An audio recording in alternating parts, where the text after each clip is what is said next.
Vamos falar da Cruzoé. Cruzoé que tem uma capa que achei interessante essa capa porque faz alusão a um filme, né? Guerra Civil, que, enfim, passou no cinema há uns 2 meses, né? Mas o grande Duda Teixeira faz uma matéria sobre resistência civil, essa é a nossa capa, mostrando o seguinte, dando a seguinte lição. Se não é a sua capa... Traz para cá, Matheus, porque eu quero falar diretamente com você. Você que nos assiste, eu quero falar contigo agora. Quero apontar aqui, eu quero te olhar no olho, olhos nos olhos. Vem aqui com o tio Wilson para a gente conversar. O Duda Teixeira mostrou algo que nós já sentimos aqui na prática. Você que nos assiste, você que nos acompanha, você que fiscaliza, é você que impede esse país de enveredar por um campo antidemocrático. Não é Alexandre de Moraes, não é o Lula, não é o Bolsonaro, não é o presidente do Senado, não é o presidente da Câmara. Quem coíbe esse abuso é você, meu amigo, é você, minha amiga. É você que nos assiste, é você que nos prestigia, é você que fiscaliza. E o Duda chegou a essa conclusão e faz essa homenagem a você, porque você é o homem ou a mulher que está lá na ponta, resistindo a essas excentricidades, a esses abusos do poder público. Duda, complemente, por gentileza. Eu gostei aí da sua pegada, acho que você resumiu muito bem a matéria. É que a matéria eu vou desenvolvendo ela, né, devagarzinho, trago ali as informações, né, vou argumentando, e aí no final a conclusão é bem essa, né. Quer dizer, e eu acho que aí também tem um fator que o Brasil, o brasileiro, né, está realmente cada vez entendendo que ele faz a diferença, né. Onde que a gente vê o resultado disso? É difícil a gente medir, né? Qual que é a capacidade que os brasileiros têm de influenciar o poder, né? Você não consegue medir isso, numa escala de 0 a 10, né? Qual que é o gradiente aí? A gente não mede isso, mas a gente olha que a gente tem o tempo inteiro no Brasil ações, principalmente, né? Eu vou principalmente ali do Lula, do presidente da República e do STF, algumas também do Congresso, que estão o tempo inteiro parando no meio do caminho, né? Ou você ou para, ou volta atrás, ou cai no vazio, né? E isso mostra que quando a gente fala disso, critica isso, parece que as coisas estão meio que quebradas, não estão funcionando, né? O país não vai para frente, mas no final as coisas estão funcionando, a democracia está aí de pé, e o fato dessas ações não irem para frente é uma demonstração de que a sociedade civil brasileira consegue se articular e se defender, muitas vezes, de ações que são, no fundo, autoritárias, né? Então, por exemplo, eu cito ali o Lula querendo reduzir na marra, na pressão, os juros no Banco Central. Não conseguiu, né? E ele, dos 9 diretores, ele nomeou 4, e não conseguiu. Na última reunião do Copom, o Copom não baixou. E aí a questão é, puxa, por que não baixou, né? É só uma questão técnica que estava aí sendo discutida? Sim, era uma questão técnica, mas os diretores estavam lá, podiam muito bem falar assim, olha, quer saber? Eu vou votar para reduzir os juros, porque, afinal o Lula me pôs aqui, né? E por que eles não fizeram isso? É porque eles sabem, e aí quem explicou muito bem essa história para mim foi o Maílson da Nóbrega, né, que é um economista da consultoria Tendências. Ele fala, Duda, esses caras sabem que se eles tivessem feito isso, eles sabem a primeira consequência que isso ia ter, né? Eles sabem o que aconteceu no governo Dilma, onde teve redução dos juros e o Brasil foi para embéstia, né? Foi para o beleléu. Tivemos uma crise econômica pior que a crise que veio depois na pandemia.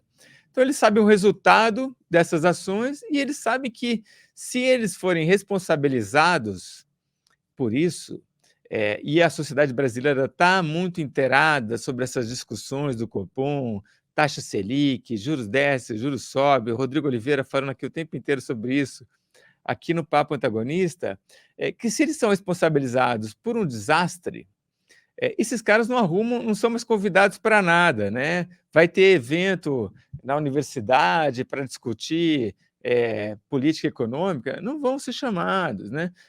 Banco, toda hora está preenchendo ali cargo de diretor, de presidente, não serão chamados. Então, assim, eles sabem que tem uma pressão da sociedade organizada que o Lula às vezes chama isso de mercado, né? O mercado, mas é o mercado, sou eu, é o Wilson, são vocês que estão nos assistindo. A gente está acompanhando a política o tempo inteiro e a gente está botando a boca no trombone, né? Então, fica difícil, às vezes, para que essas ações autoritárias consigam progredir e ter o efeito que é esperado. Falo também da história do STF, o STF tomando o lugar do Legislativo e querendo ali dizer até quanto de maconha uma pessoa pode carregar consigo para não ser considerada um crime, né? Descriminalização da maconha. Pô, teve uma super reação, né? O Congresso mesmo autorizou ali um projeto de lei que proíbe em qualquer circunstância.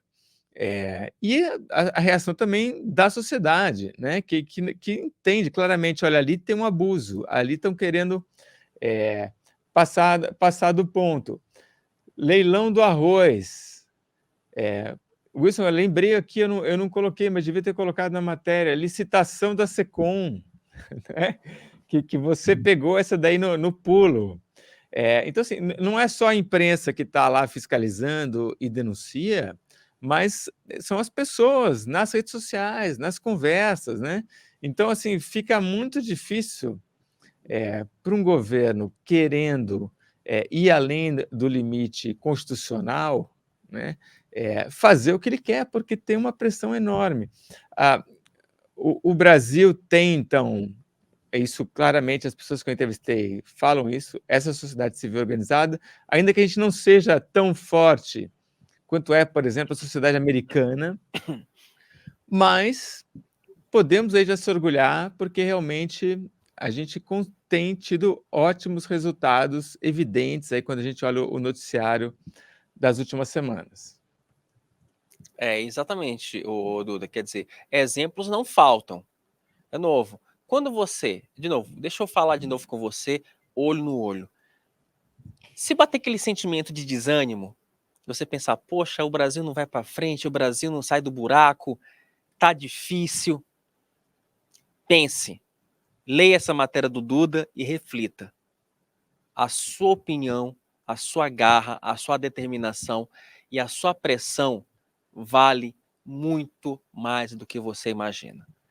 Falando em tretas da nossa república, meu caro Duda, a outra matéria da Cruz é uma matéria de um novo programa de auditório chamado O Domingão do Salomão.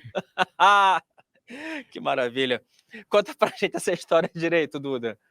Adorei o título.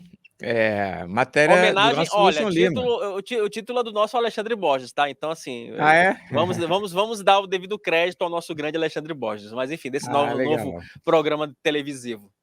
Mas, bom, a matéria é sua e o que eu acho que é muito legal aí do nosso trabalho e do seu trabalho, Wilson, é que realmente quando a gente pega uma história, não é para largar o osso mesmo, a gente continua vigiando e no caso aí, essa matéria claramente é desenterrando um monte de documento, e aí estamos falando daquela história do perdão da dívida das duas empresas que tinham o Edson Lobão como acionista. Quem perdoou essa dívida, 600 milhões de reais, né, foi o Banco do Brasil, e aí tem várias coisas que são coincidências, aí, como você coloca. A última delas que você desenterrou, então, é que o Luiz Felipe Salomão ele homologa o perdão dessa dívida no domingo, né? Domingo à noite, mais precisamente domingo, 7 da noite. De novo, então. é isso que a gente fala de resistência civil. da imprensa. Uhum. Assim, em situações normais de temperatura e pressão, é para você aplaudir um magistrado que resolve dar uma canetada no domingo à noite. Isso denota produtividade. Agora, né? Ainda mais no momento em que eles adoram viajar, né, até o pessoal tá aí do Exatamente. Superior Tribunal de Justiça.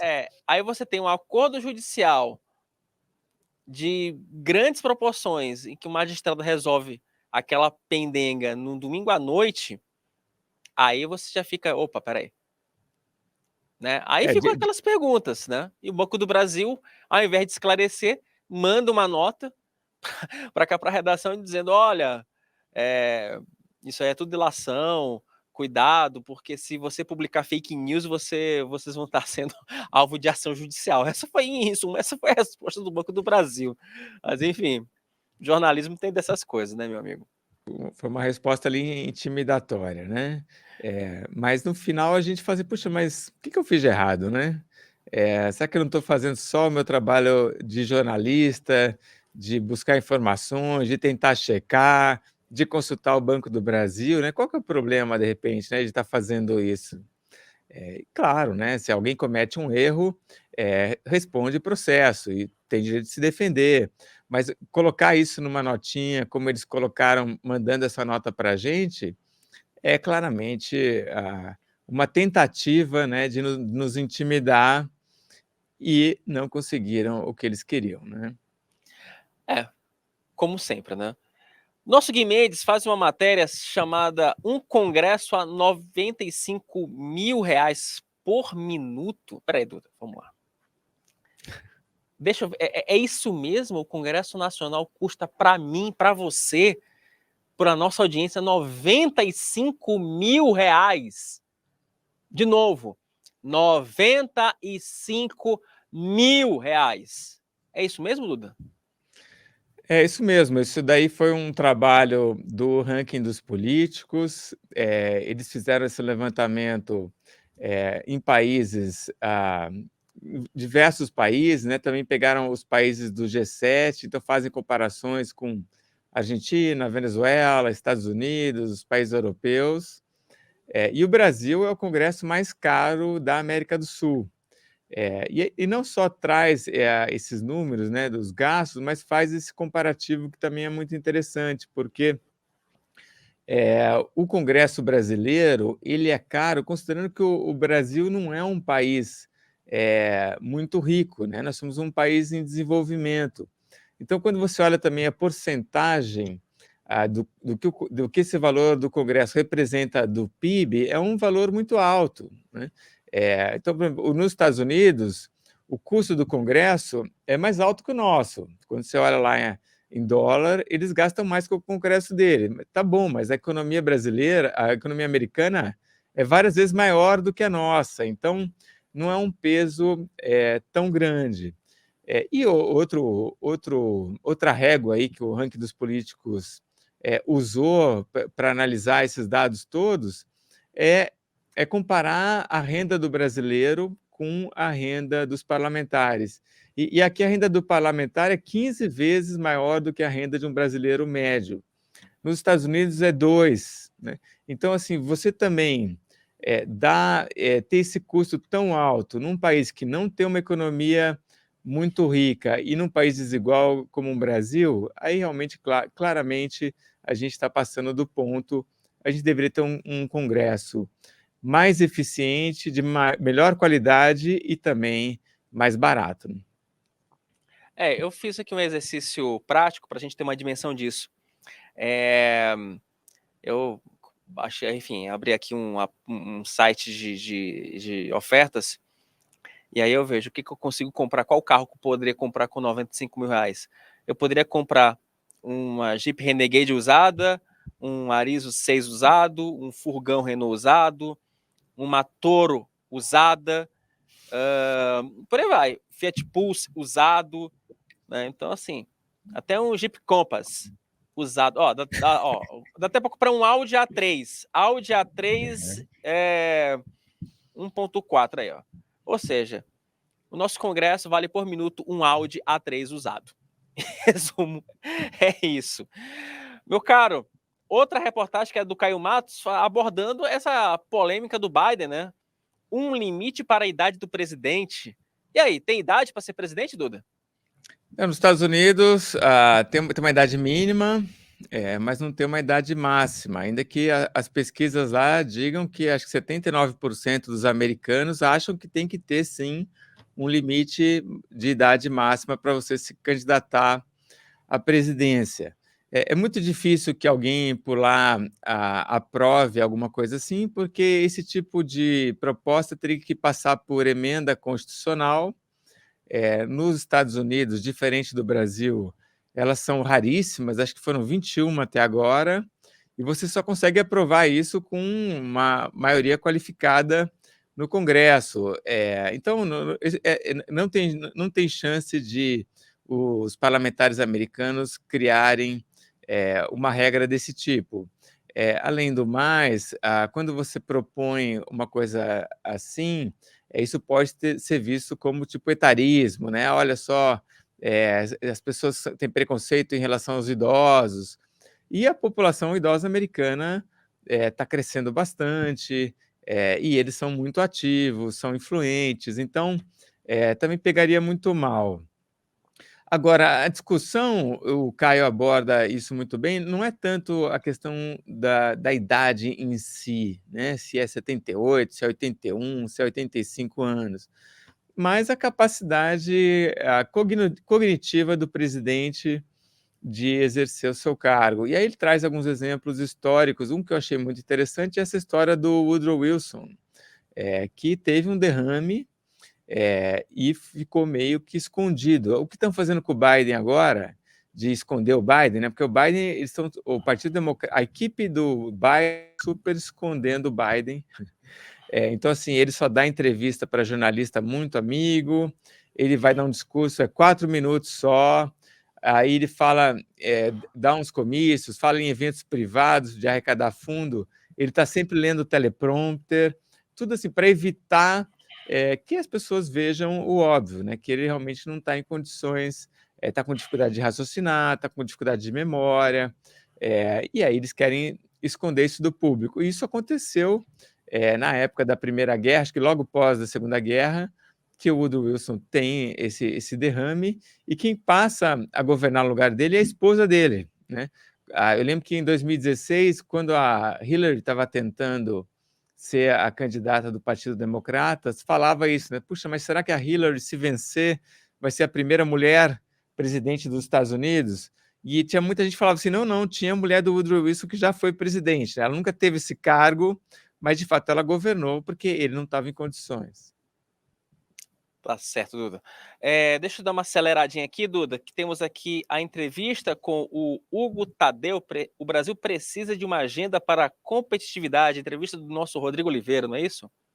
É isso aí. Wilson, acho que eu estou me estendendo demais, né? A gente precisa correr um pouquinho, né? Mas é isso daí. O Hugo, ele É porque o assunto, coordena. assim, hoje o papo foi maravilhoso, Duda. Aquela coisa, só Você daquela, tá relax aí. não, mas a culpa também é minha. Eu também me estendi na parte do ex-presidente Jair Bolsonaro, me estendi na história do Ah, Salomão. A culpa também, eu também tenho minha culpa é? nisso. Tá.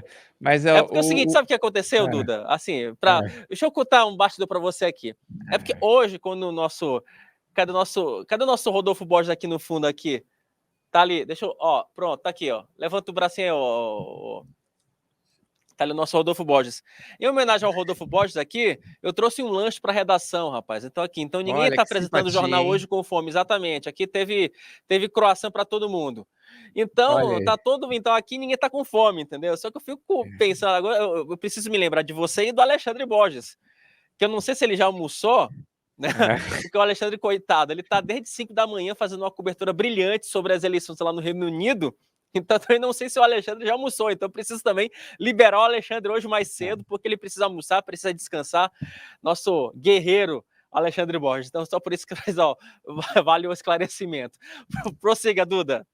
É uma entrevista bem legal do Rodrigo Oliveira com o Hugo Tadeu, ele que coordena aquele ranking de competitividade no Brasil, compara a competitividade do Brasil com outros países do mundo. E o Brasil, em um ano, caiu 2 posições. Se pegar nos últimos 4 anos tinha caído 6, né? E ele explica por que o Brasil pena tanto em ser competitivo aí em nível internacional. Vamos lá, rapaz. Temos também aqui uma crítica do nosso Rodolfo Borges. A Alemanha jogou por 7 bolas. Bem legal. Esse título ficou meio, olha, desculpa. Rodolfo, É. você escreve muito, mas esse título aqui, para mim, meu pensamento de quinta série já pensou outra coisa. É um título poético. Fernando Henrique e Lula na pena do poeta Leonardo Barreto. O Biden que versus eles vão Trump. deixar, né, de herança, né? Biden versus Trump, por Ivan Santana. É isso aí. A Ariano Suassuna na Disney, né? Artigo do Josias Teófilo. Vale Bem algum legal. comentário? Pergunto Não. pro Ariano, você já foi para Disney ou não, né? E, tipo, as pessoas aqui no Brasil dividem, né? Quem já foi para Disney e quem não foi, né? É bem legal esse artigo também. Eu não fui para Disney e do jeito que o dólar tá batendo as alturas, eu não vou tão cedo. O Alexandre Soares Silva também escreve: tenham a humildade de admitir a própria vitória. E Jerônimo Teixeira, o centro não se sustenta. Essa é a edição da Cruzoé dessa sexta-feira, dia 5 de julho de 2024.